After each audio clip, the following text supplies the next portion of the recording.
Chicos, ¿qué tal? Muy buenos días. Nos encontramos en su siguiente presentación del curso del sistema endocrino. El día de hoy tenemos los casos de integración, en el cual vamos a ver más que casos, como son sus primeras clases, diferentes contextos, ¿no? Y diferentes ejercicios que nos van a ayudar a recordar y no a seguir teniendo en práctica los diversos temas. Entonces va a ser muy importante que le presten atención a los puntos. Hola Diego, ¿qué tal? Ya vamos a comenzar. Entonces, va a ser común recordar de sus clases pasadas de endocrino y algunos puntos para el futuro, no más adelante. No se asusten porque eso lo van a ver. Así como los demás cursos les habrán repetido, ¿no? Que cada punto que estamos viendo se va a tocar con un tema específico más adelante, ¿no? Para que no haya ninguna confusión. Dicho eso, vamos a comenzar. Bien, entonces el contenido del día de hoy son tres casos.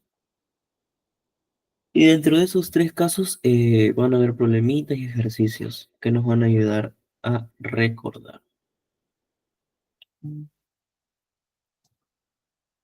Bien, entonces el primer punto nos dice, define qué es el sistema endocrino y cuáles son sus componentes.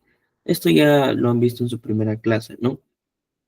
Endocrino, pues aquí están, ¿no? Las siglas que significan, bueno, más que siglas, ¿no? Las palabras solitas, ¿no? Endo de dentro y crin de secretar, ¿no? Entonces, esto es lo que significa la palabra endocrino.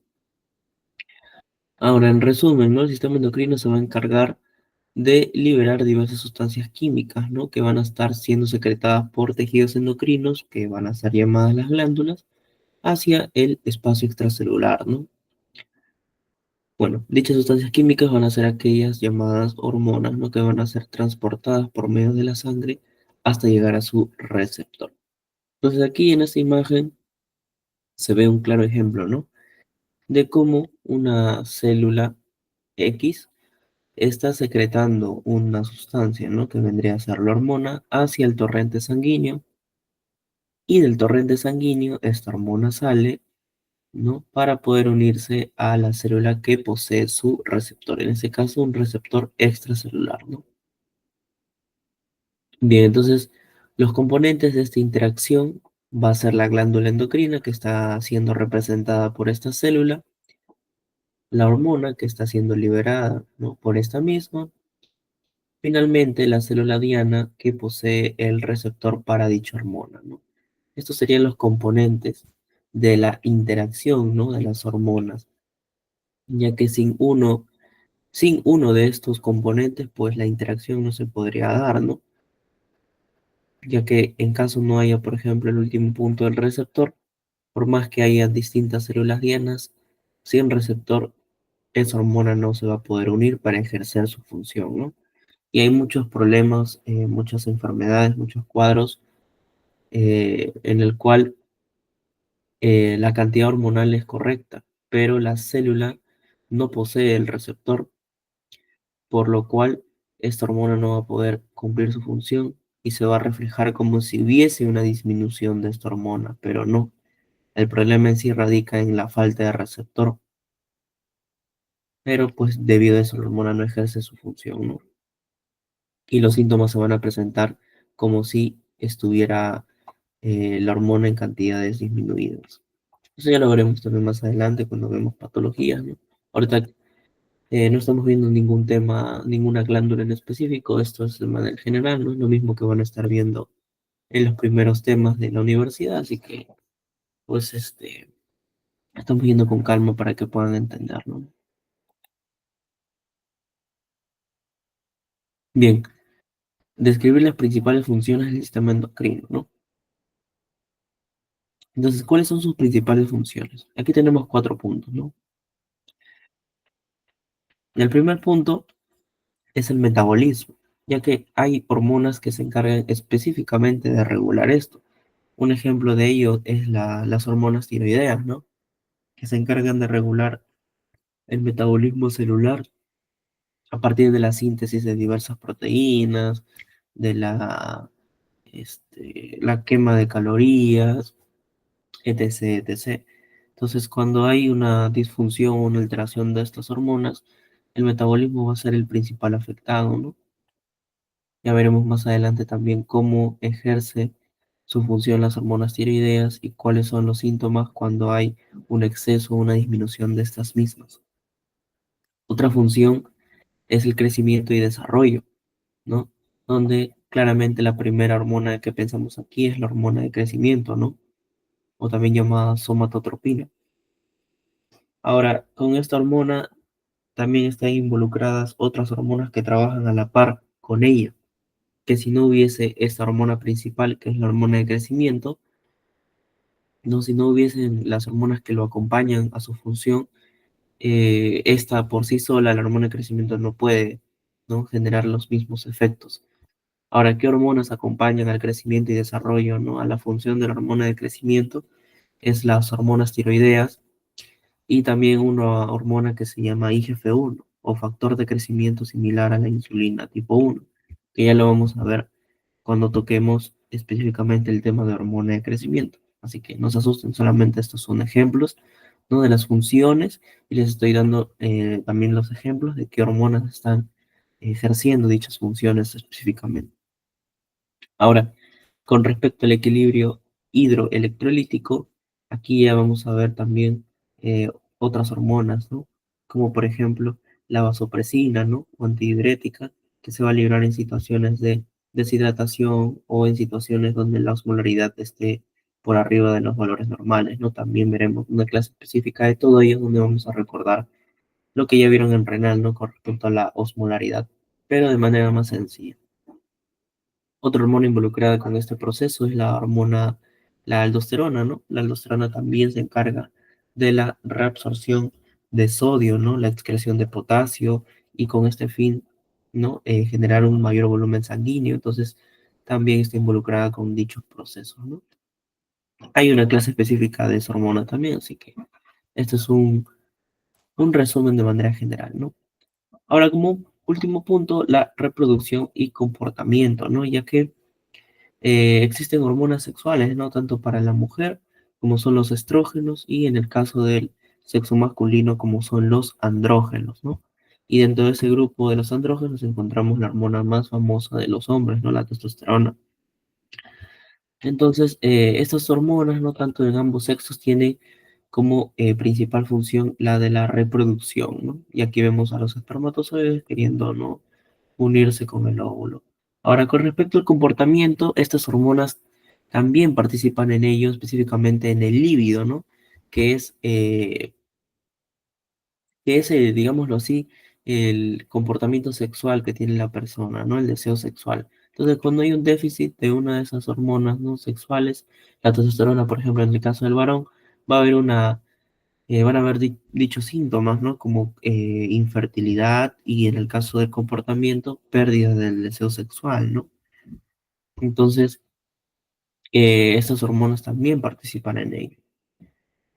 Entonces, estas son las principales funciones, ¿no?, de las hormonas. Claramente en dichos grupos hay hormonas específicas que se encargan, ¿no?, de ejercer esas funciones y de mantener la homeostasis del cuerpo. Hasta aquí, todo claro. Diego, quizás tienes alguna duda, no sé, en algún punto, ¿no?, que quisieras que repita, o está todo bien. Todo claro, todo claro. Bien. Ya sabes que si hay alguna duda, pues normal, me comentas, si deseas que lo vuelva a repetir, y sin problema lo vemos. Bien. Entonces, ahora, el tercer punto, ¿no?, nos dice que mencionemos dos ejemplos de glándulas endocrinas clásicas y dos ejemplos de órganos productores de hormonas, ¿no? Las que serían las no clásicas. Ahora, con respecto a eso, vi que ya lo vieron también en su primera clase, pero vamos a recordarlo, ¿no? Con respecto a las, ¿no?, glándulas endocrinas clásicas, ¿no?, que son un tejido especializado, van a ser dichas glándulas, ¿no?, que se van a encargar específicamente de secretar esa hormona y no se van a encargar de otra función, ¿no? Entonces, esa es su tarea principal. Ahora, con las no clásicas, ¿no?, van a ser los órganos ¿no? Que como tarea adicional de su función principal van a secretar hormonas, ¿no? Esa es la diferencia entre una clásica y no clásica. La clásica, su tarea principal es la de secretar esa hormona y nada más. Las no clásicas son órganos que tienen como función adicional secretar esa hormona, ¿no? Pero ya aparte de eso poseen una función principal, ¿no? Un ejemplo de las clásicas, ¿no? Le voy a hacer un zoom para que se vea. Es la glándula tiroides, es la hipófisis, ¿no? Con sus distintos lóbulos, la adeno y la neurohipófisis. Y aquí vemos otros más, ¿no? Como la corteza suprarrenal, la médula suprarrenal, el páncreas, ¿no? Específicamente el páncreas endocrino, la paratiroides, los testículos y los ovarios, ¿no? Que se encargan de secretar hormonas.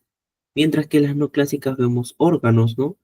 El riñón, por ejemplo, ¿no? Que el riñón, el excretor, ya hemos visto que su función principal es la de filtrar, ¿no? La sangre y formar la orina, ¿no? Y ya después de ello concentrar o diluir la orina dependiendo de los diferentes contextos, ¿no? Esa es su función principal. Pero adicional a ello, también secreta hormonas, ¿no? Como es la renina, que ya la han visto en cardio, ¿no? Que se secreta en situaciones de hipotensión, ¿no? Un ejemplo, claro. Otra hormona es la 1,25 dihidroxicolecalciferol, ¿no? Que es una hormona que participa en la vía, ¿no? De la vitamina D y la eritropoyetina también, ¿no? Este es un ejemplo del riñón, pero también tenemos acá el corazón, el estómago, ¿no? El intestino delgado y los adipocitos, ¿no? Entonces, ese es un ejemplo de órganos, ¿no? Que están involucrados con la secreción de hormonas, aparte de su función principal, ¿no? Y aquí una imagen, ¿no? Que puede graficarnos el ejemplo. Bien, entonces, eso, ¿no? Los que le he mencionado. Ahora, por acá arriba también tenemos al hipotálamo, ¿no? Como no clásica, ya que el hipotálamo, si bien es cierto, posee núcleos que van a secretar hormonas, esa no es su función principal, ¿no? Ya que posee núcleos también involucradas con otras funciones, ¿no? Como es el sistema autónomo, ¿no? Y también está asociado al sistema límbico también. Entonces, no es su función principal el de secretar hormonas, más bien, o en todo caso, sí posee también, ¿no? Núcleos que van a secretar hormonas y van a estar comunicándose con la hipófisis. Entonces, esa es la diferencia, ¿no? Para que ya quede claro, porque ya lo vieron en la primera clase también. Entonces, con esto creo que ya estaría más que, más que esclarecido. Bien, ahora el primer caso, ¿no? En este caso vamos a ver un problema, quizás adelantándose a su clase ya de insulina, ¿no? Donde vamos a ver diabetes en páncreas. Pero esto véanlo como algo introductorio para que vayan viendo y digan, ah, ya, así son los problemas, ¿no? Nada más. No es que ya para esta clase tienen que saber eso porque va a haber un tema específico de lo que es insulina, ¿no? Lo que es páncreas endocrino. Así que comencemos. Su prima Patricia ha llegado de Estados Unidos y le comenta que está usando Ozempic. Su médico le ha explicado que es un medicamento análogo a una hormona secretada por el intestino. Sin embargo, ella ha leído que las hormonas se secretan en glándulas y en el intestino, bueno, claro, y el intestino no es una de ellas. Aprovechando su estadía en Perú y que usted estudia medicina, quiere resolver sus inquietudes, ¿no? Entonces aquí vemos el medicamento, ¿no? El Ozempic, que es la marca, ¿no? del fármaco, pero el fármaco como tal es el semaglutide, ¿no? Ese es el nombre del medicamento. Entonces, vamos a ver qué es la semaglutide, ¿no? Ahora, la semaglutide o semaglutide, como gusten, ambos es válido, es utilizado, ¿no? Actualmente en el tratamiento para las personas con diabetes mellitus tipo 2, ¿ya? Pero algunas personas lo han utilizado también con otros fines, y ahorita vamos a ver por qué.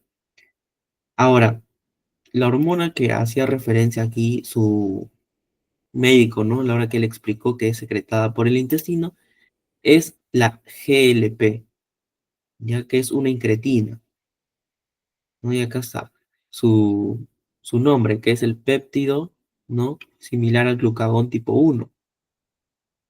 Entonces, esta es la GLP. Ahora, ya habrán escuchado el término o el concepto de incretinas en el curso de digestivo, ¿no?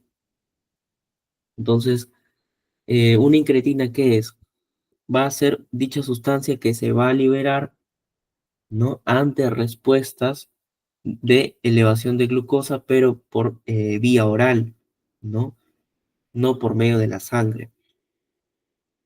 En otras palabras, la insulina se libera cuando la glucosa está en el torrente sanguíneo, ¿correcto? ¿No? Pero este GLP se va a elevar cuando la glucosa o los carbohidratos, ¿no? Los alimentos que son estímulos de la GLP, como las proteínas y los carbohidratos, pasen por el intestino, ¿no? Entonces, cuando esos alimentos pasen por el intestino, van a hacer que células especializadas, ¿no? De dicha zona liberen el péptido similar al glucagón tipo 1, ¿no? Que es el GLP. Eso es lo que es una incretina, ¿no?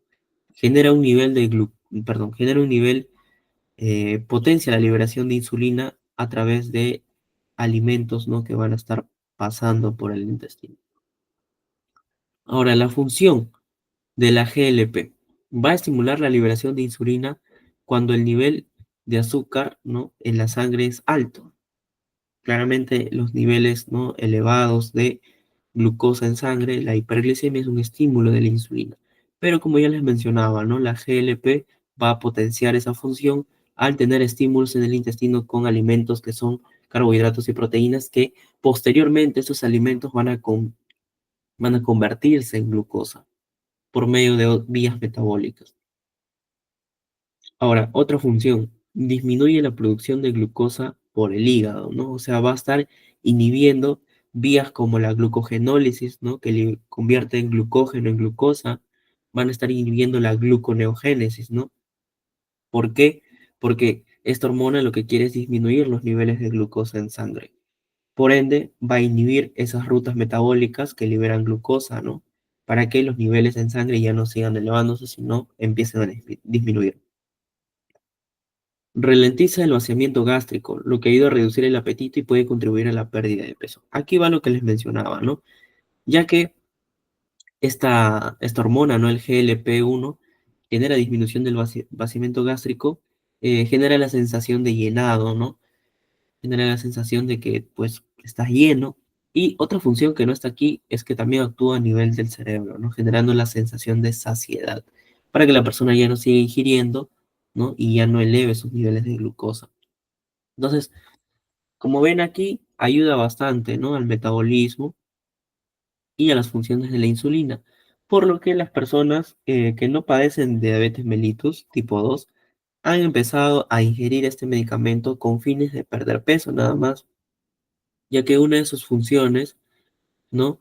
Es este último punto, ¿no? Que es la disminución del vaciamiento gástrico, por lo que cual van a generar en esas personas que quieren bajar de peso la sensación de saciedad, ¿no? De llenado y ya no van a comer. Entonces esto claramente va a favorecerles, ¿no? En su pérdida de peso. Pero tiene también efectos adversos a nivel del corazón esta hormona, por lo cual claramente no es una hormona que va, o no es un medicamento que está hecho para esos fines. Entonces no es lo recomendado. Bien, eso es con lo que respecta al GLP. Aquí vemos sus diversas funciones, ¿no? En imágenes, ¿no? A ver, para escoger algunas, porque tenemos clase específica de este tema, entonces no me quiero adelantar. Vemos que aquí a nivel del páncreas, ¿no? Genera una mayor secreción de insulina, una disminución de los niveles de glucagón, ¿no? Ya que el glucagón tiene como fin elevar los niveles de glucosa en sangre, ¿no? Genera la proliferación de las células beta del páncreas, que son las encargadas de producir insulina, y disminuye la apoptosis por parte, ¿no? De estas mismas células. A nivel del estómago, ¿no? Vemos que disminuye el vaciamiento gástrico y aumenta la secreción ácida, ¿no?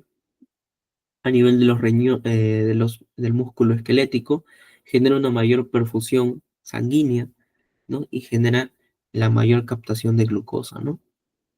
Ahora, a nivel del cerebro, como les decía, ¿no? Disminuye el apetito, ¿no? Ya que eso va a generar una sensación de saciedad. Entonces, estos son uno de los puntos, ¿no? Que genera la GLP, ayudando también a el tratamiento, ¿no? De la diabetes mellitus tipo 2. Bien, hasta ahí todo claro. Yo solo me conformo y obviamente el objetivo es que vayan entendiendo esos puntos nada más. Hoy va a haber una clase específica de lo que es diabetes, como les decía, ¿no? Insulina, y ahí vamos a ver la otra incretina, como es el GIP, ¿no? Entonces, hasta aquí, ¿cómo van, chicos? ¿Quedó claro ese punto? Es el punto más complejo que vamos a ver en lo que va de las diapositivas, así que no sé. Ya. Listo, chicos, gracias por sus comentarios. Continuamos entonces. Bien, su tía Carlota le consulta por su tratamiento de diabetes, el cual consiste en aplicación diaria de insulina subcutánea, ¿no? Por medio de la piel. Ella expresa su malestar por la administración de este fármaco, ¿no? Ya que puede ser incómodo muchas veces. Y le consulta el motivo por el cual no han diseñado una insulina para ser administrada por vía oral. Y a ver, chicos, acá interactuemos un poquito, que esta pregunta es clásica de los profesores de endocrino. ¿Por qué no darían insulina vía oral?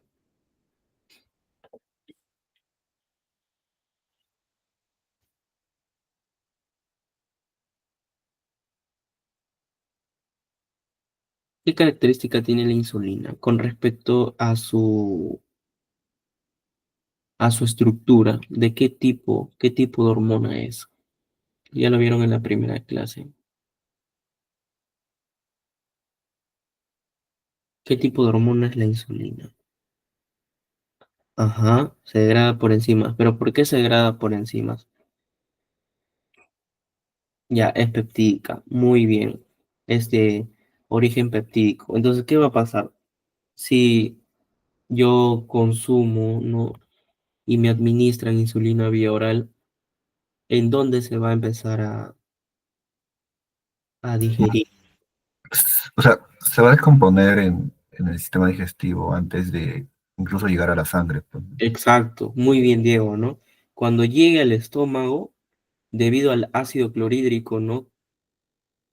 Que va a activar el pepsinógeno a pepsina, y ya habíamos visto en digestivo que la pepsina es una enzima que degrada proteínas, ¿no? Que está compuesta por enlaces peptídicos, van a degradar la insulina antes de que llegue a la sangre, ¿no? Por lo cual es como si el paciente no hubiera consumido nada, o no le hubieran administrado nada.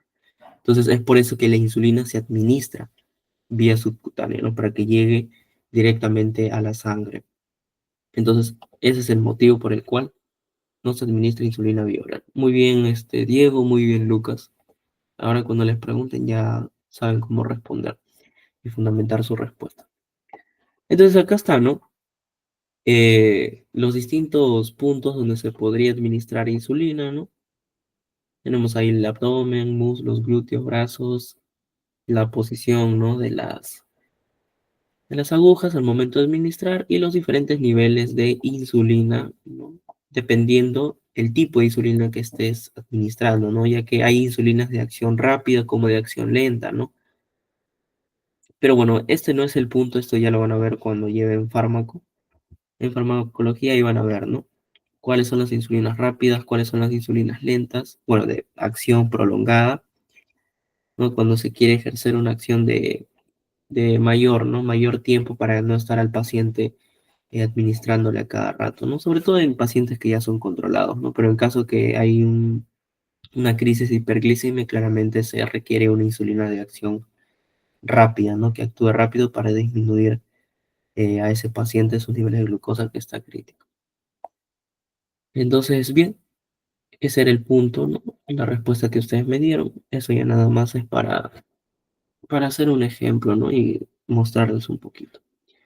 Ahora, Explicar la clasificación de hormonas por su naturaleza química, peptídica, esteroidea y aminas, especificando sus propiedades químicas, producción, transporte, ubicación de receptores y los segundos mensajeros.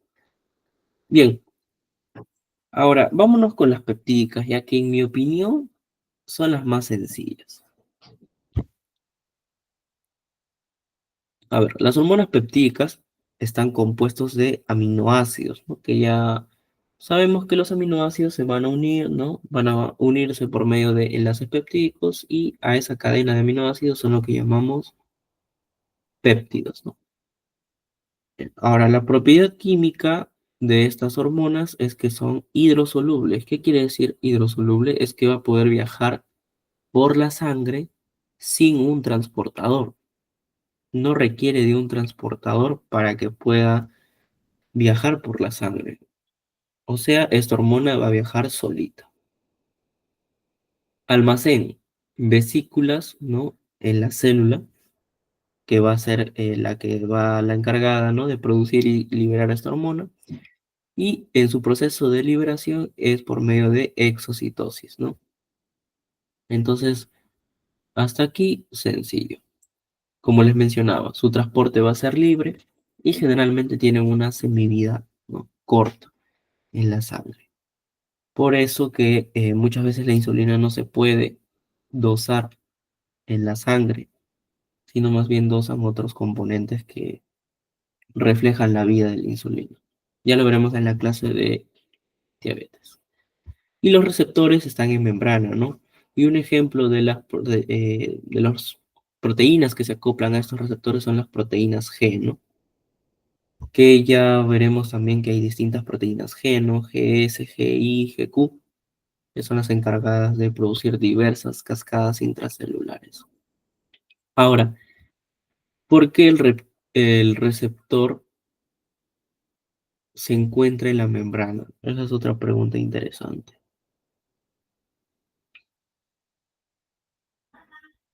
Bueno, vámonos a...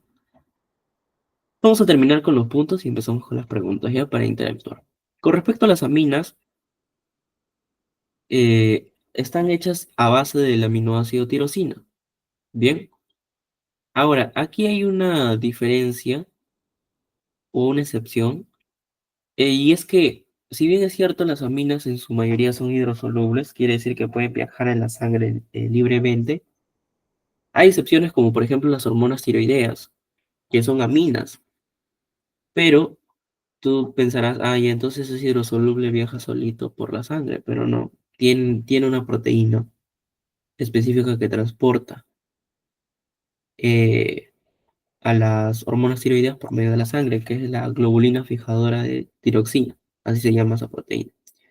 Entonces, dicha proteína va a ser la que va a transportar a las aminas, bueno, específicamente a las hormonas tiroideas. ¿Ya? Entonces, esa es la excepción. O sea, son hidrosolubles, pero hay excepciones que sí necesitan de un transporte.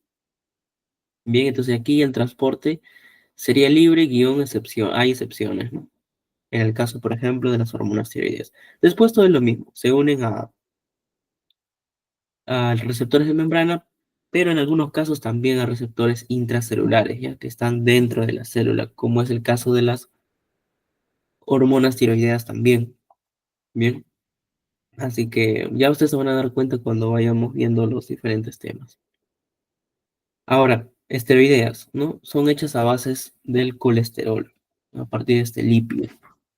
A diferencia de las peptídicas y aminas, estas son liposolubles. ¿Qué quiere decir?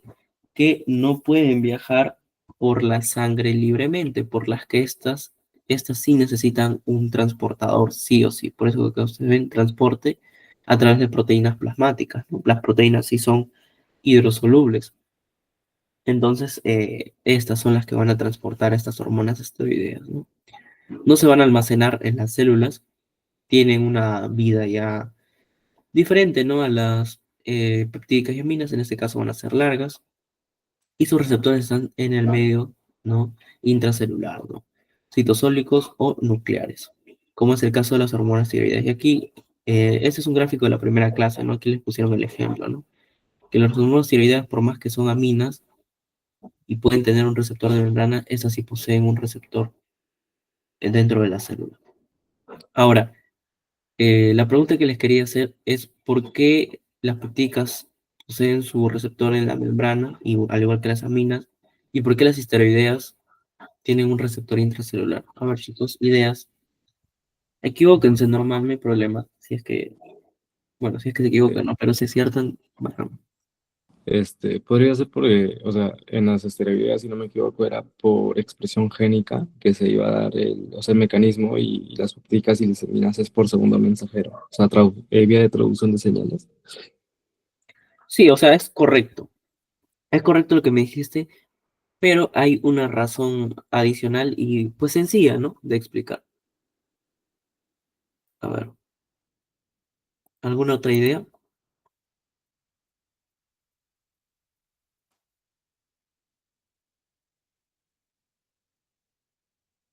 Ya, a ver. Vámonos con las esteroideas, ¿ya? Primero voy a explicar por qué tiene su receptor intracelular y después la de las peptídicas y aminas. Ahora, ¿qué quiere decir liposoluble? Liposoluble es que es soluble en lípidos, puede viajar por medio de lípidos.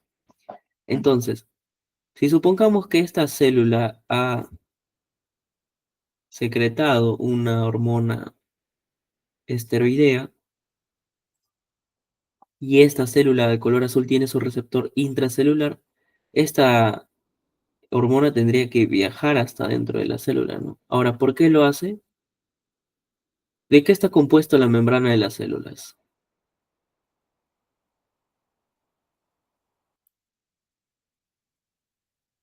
La membrana de las células, ¿de qué está compuesta, chicos?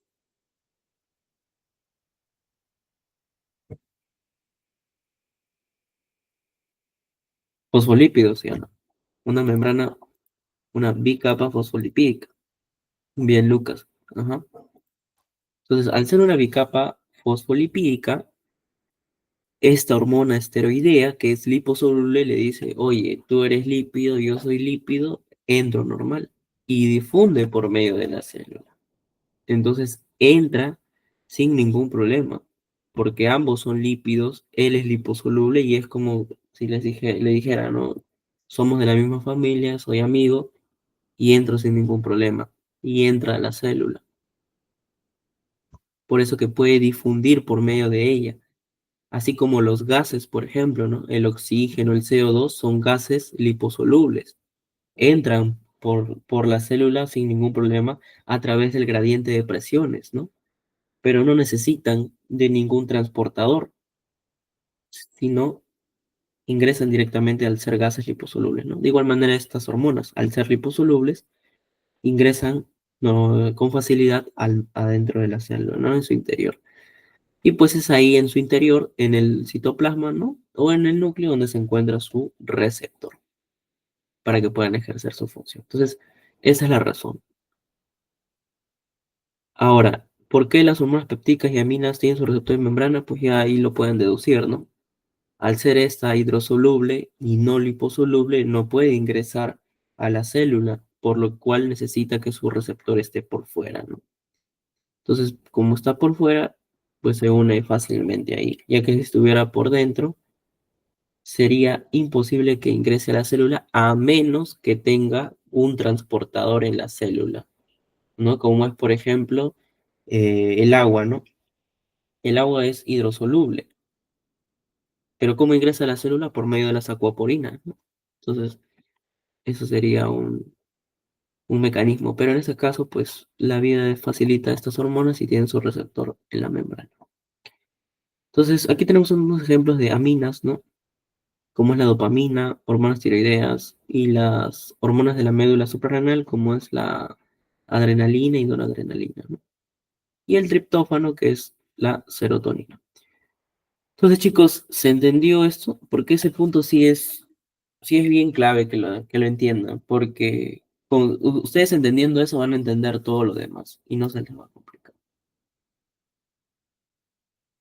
Bien, Lucas me comenta que sí. Tú, Diego, ¿qué tal? ¿Se entendió? Bien,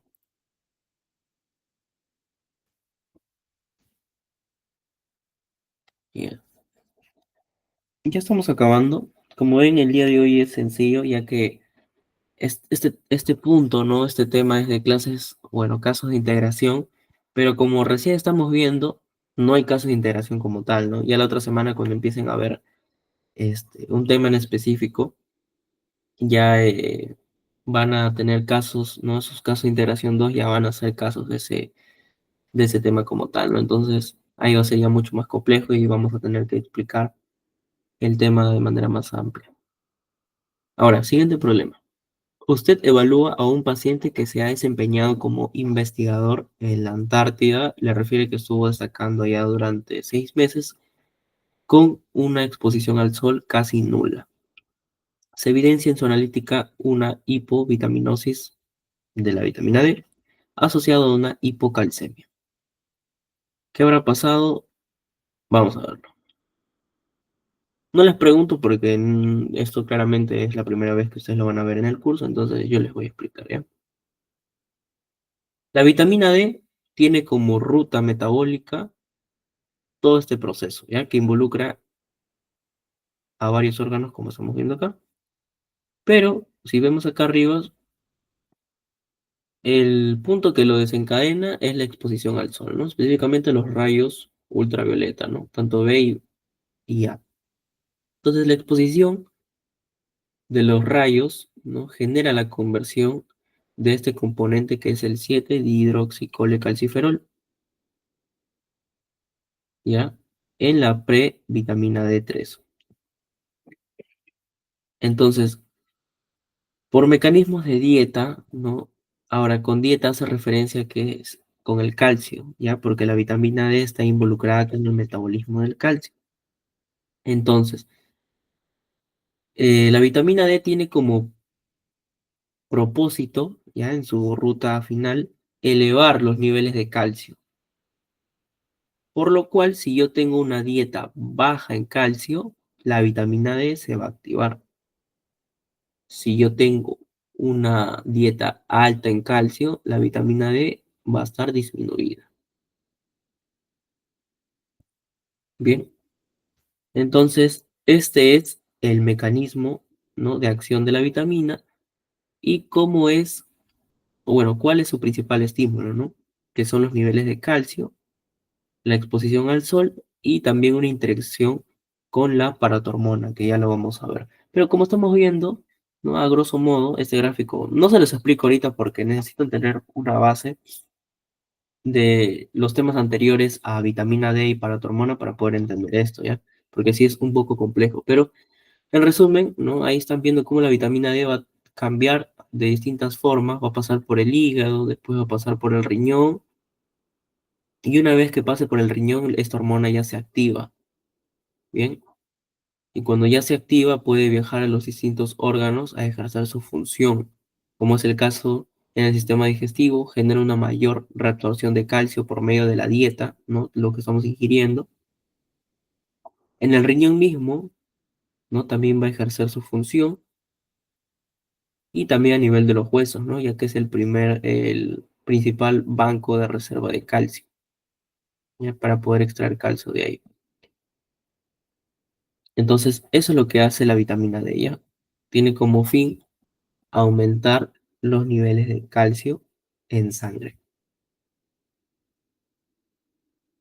Entonces, van a haber diferentes mecanismos que van a alterar, ¿no? Entonces, en el caso de esta paciente, ¿no? Ha estado en la Antártida y claramente ahí no hay un clima favorable con respecto al sol, ¿no?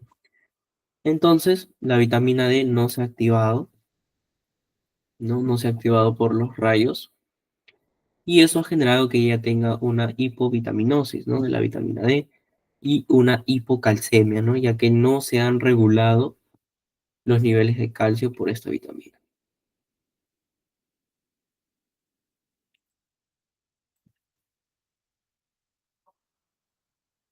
Bien, como quinto punto, explicar, ¿no? Las respuestas hormonales a cambios del medio interno, poniendo de ejemplo a la paratormona e insulina. Ya. Acá voy a explicar un poquito de lo que hemos visto acá.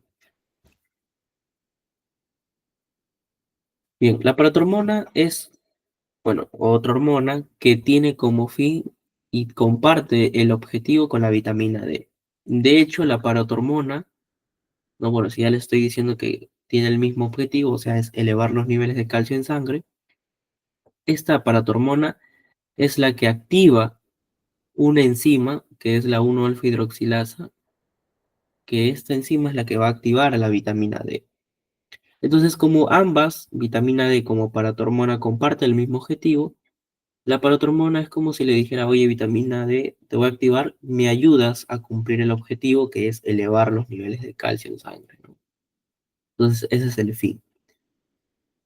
Bien, entonces aquí vemos a la PTH, ¿no? Que es las siglas de la paratormona, que va a estar secretándose, ¿no? En la glándula paratiroides, ¿no? Que son cuatro glándulas pequeñitas del tamaño de una lenteja que se encuentran por detrás de la glándula tiroides.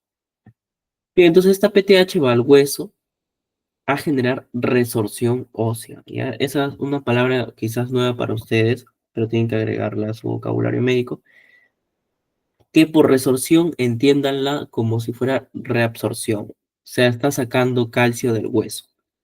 Ese proceso se conoce como resorción ósea. Entonces la PTH genera resorción ósea, que es la liberación de calcio y fosfato de los huesos, ¿no? Pero en este caso a la paratormona solo le importa el calcio, no le importa el fosfato. A nivel del riñón genera una mayor absorción de calcio, ¿no? Entonces genera que el calcio no se esté excretando, ¿no? Ya que la hormona se está activando en casos de que hay una hipocalcemia, ¿no? Entonces yo necesito que todo el calcio se esté reabsorbiendo, más no excretando. Pero como ustedes ven acá, aumenta la excreción de fosfato. ¿Por qué? A grosso modo, chicos, para no adelantarles tema, el riñón excreta fosfato gracias a la PTH. ¿Por qué? Porque el calcio, cuando se está liberando del hueso, generalmente está unido al fosfato, ¿ya? Y al cuerpo no le sirve el calcio unido al fosfato más que en el hueso, ¿ya? El calcio funciona solito. Entonces es como que el APTH dice, no, yo quiero calcio solo, no quiero unido calcio al fosfato. Entonces excreto fosfato para obtener el calcio solo, que es el que va a ejercer su función. Porque el calcio más el fosfato, los dos unidos es como si fuera otro componente y no el calcio solito. Entonces la PTH le dice, oye, riñón, reabsorbes calcio, pero deja que el fosfato se vaya por la orina. Yo quiero el calcio solo, que es el que va a ejercer su función. Finalmente, como tercer punto, aquí vemos, ¿no? Activación de la vitamina D por medio de la 1-alfa hidroxilasa, ¿no? Que es la enzima que va a activar a la vitamina D. Y como ustedes ven acá, ¿no? Antes que pase por el riñón, la vitamina es 25-OH vitamina D. Y una vez que pasa por el riñón, es 1,25-OH vitamina D. ¿Ya? Hasta aquí, o sea, su nombre es 25-hidroxi-colecalciferol, ese es su nombre. Y aquí es 1,25-dihidroxi, o sea, ya es de 2, hidroxi, dihidroxi-colecalciferol. Eso es lo que está representando con el OH. Finalmente, esta hormona, vitamina D, ¿no? Esta vitamina D que ya está activa, pasa al intestino a generar una mayor reabsorción de calcio y fosfato, ¿no? Esa es otra diferencia de la vitamina D con la PTH, ¿ya? No se vayan a olvidar. Que es que la vitamina D reabsorbe ambos componentes a nivel intestinal, mientras que la PTH a nivel renal no reabsorbe ambos componentes, sino solo el calcio. Bien. Bueno, y aquí vemos, ¿no? En caso de hipercalcemia, disminuye el calcio, perdón, aumenta el calcio sérico. En la glándula tiroides hay células llamadas células parafoliculares, que son las encargadas de producir calcitonina. Y obviamente si ya hay una hipercalcemia, ¿no? Los niveles de calcio están elevados, yo ya no necesito que la PTH ni la vitamina D actúe, por lo cual, ¿qué nos dice que hace la calcitonina? Va a inhibir a la PTH, ¿no? Por tanto, ya no va a ejercer su función y los niveles de calcio sérico van a empezar a disminuir. Chicos, esto lo vamos a ver específicamente en la clase de paratormona y vitamina D, o sea, en toda la clase vamos a ver esto paso por paso, ¿no? Así que no se preocupen. Yo contento con que ustedes entiendan que la PTH se activa en situaciones de hipocalcemia y la calcitonina en casos de hipercalcemia. Listo. Ahora, insulina, ¿no? Ya esta hormona es quizás la más conocida de todo el curso. Esta hormona se va a activar en situaciones de hiperglicemia. ¿Y cómo se activa? Les voy a aplicar este grafiquito ya para que lo vayan viendo y cuando lleguen a la clase de insulina ya lo sepan. Todas nuestras células tienen GLUTs. Dependiendo de qué órgano estemos hablando, va a poseer un GLUT, que son los transportadores de glucosa. Ya en el músculo esquelético, por ejemplo, tenemos el GLUT4, ¿no? Ahora, estos GLUTs, todos los GLUTs, son intracelulares. ¿Ya? Todos los GLUTs son intracelulares y necesitan que la insulina se una a la célula para que ese GLUT se trasloque y entre la glucosa a la célula. Ahora, pero ¿cuál es la excepción? Es que este cuadradito que estamos viendo aquí es la célula beta del páncreas. Bien, al ser la célula beta del páncreas, es la encargada de liberar insulina, por lo cual esta tiene una excepción, es que su GLUT ya está de por sí en la membrana, ¿no? Y como vemos aquí, este GLUT ya está en la membrana. No está intracelular como en todas las demás células, como les expliqué.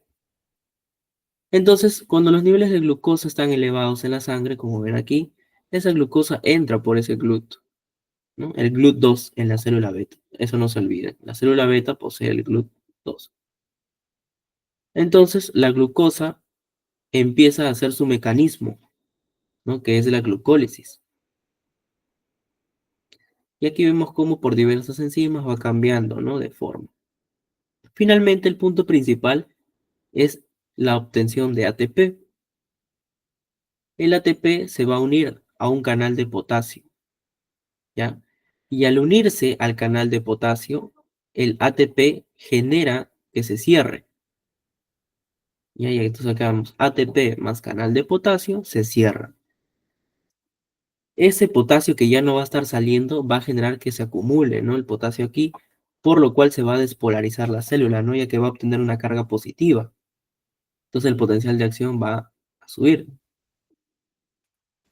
Entonces la despolarización genera que este canal de calcio dependiente de voltaje, y como aquí ya se generó un voltaje, este canal de calcio se va a abrir. Y el calcio ya habían visto que es un segundo mensajero. Por ende, que el calcio, al ser un segundo mensajero, va a liberar las vesículas de insulina que se encuentran aquí. Bien, entonces esta insulina ya se está liberando desde la célula beta del páncreas hacia la sangre para generar, ¿no? La disminución de la glucosa, ¿no? Bien, chicos, a ver, denme un minuto. Ahorita vuelvo un minuto. Quiero ajustar acá.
Ya chicos, disculpen la demora.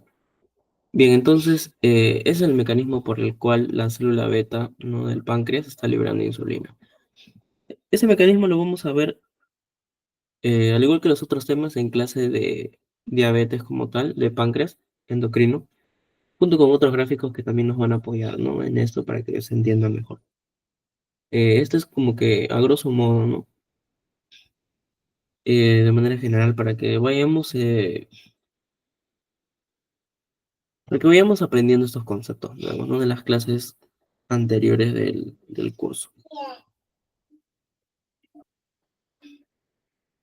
Entonces, ahora, el último punto, si no estoy mal, ya nos habla de lo que es el feedback, ¿no? La retroalimentación negativa y positiva.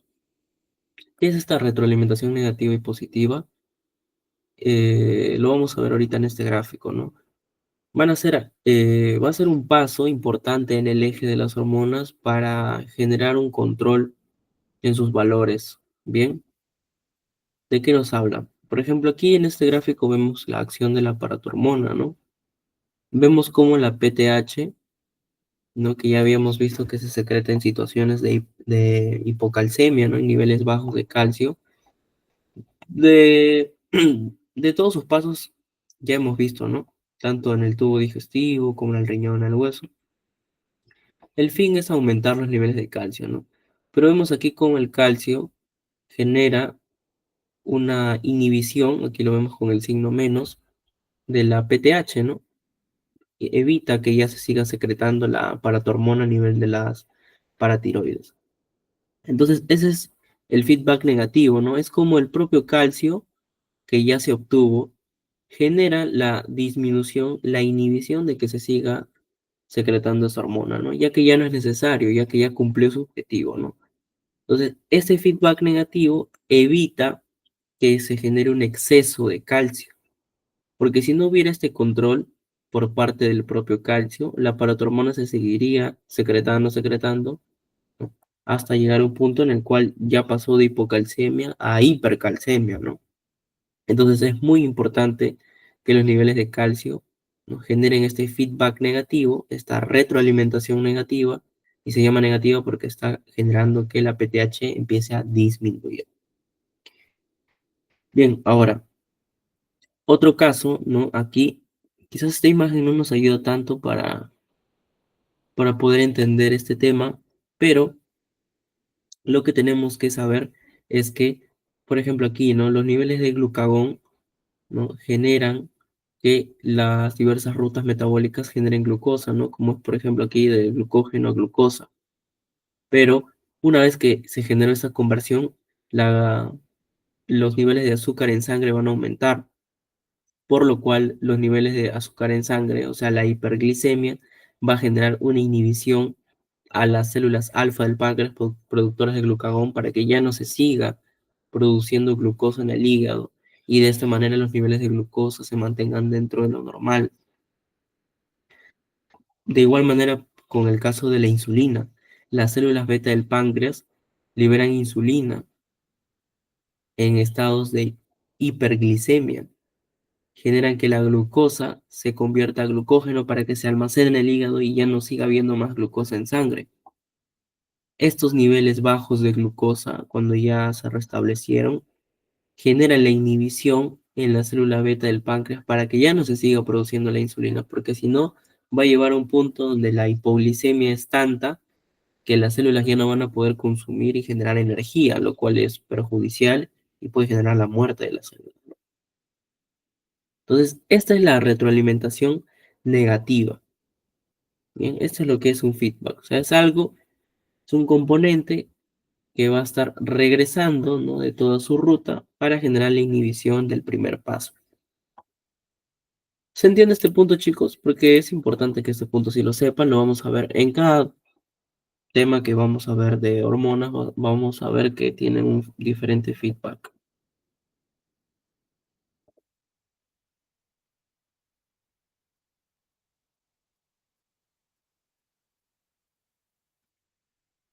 Bien.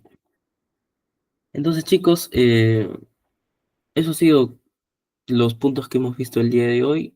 Hemos acabado el curso en aproximadamente el curso que diga el tema en aproximadamente 1 hora, ya que como les mencionaba, ¿no? Como aún no estamos viendo un tema en específico, ya que estamos haciendo clases introductorias, los casos de integración son más ejercicios, ¿no? Que casos clínicos como tal, pero ya para la próxima clase donde ya vamos a ver, ¿no? A las diferentes glándulas, ¿no? Siendo las protagonistas, cada una de ellas en sus clases, ya vamos a tener casos de integraciones mucho más puntuales, donde vamos a ampliar mucho más la información y donde vamos a tocar diferentes temas, diferentes contextos y diferentes patologías. Bien, entonces, el objetivo de hoy era nada más hacer ejercicios, ¿no? Asociados a pequeños casos clínicos que nos orienten más o menos por dónde es que va a ir el curso. Bien, chicos, entonces, si tienen todo claro en los distintos temas, eso es todo por el día de hoy. Ya nos veremos en las próximas clases conmigo. Creo que ya tienen hasta lo que es hormonas tiroideas, si no estoy mal. Entonces, el tema de glándula tiroides lo van a ver conmigo. Y bueno, las próximas clases sí van a estar con los otros docentes. Entonces, chicos, agradezco bastante su participación, ya que han estado activos ahí en el chat. Y nada, desearles un excelente día. Son libres.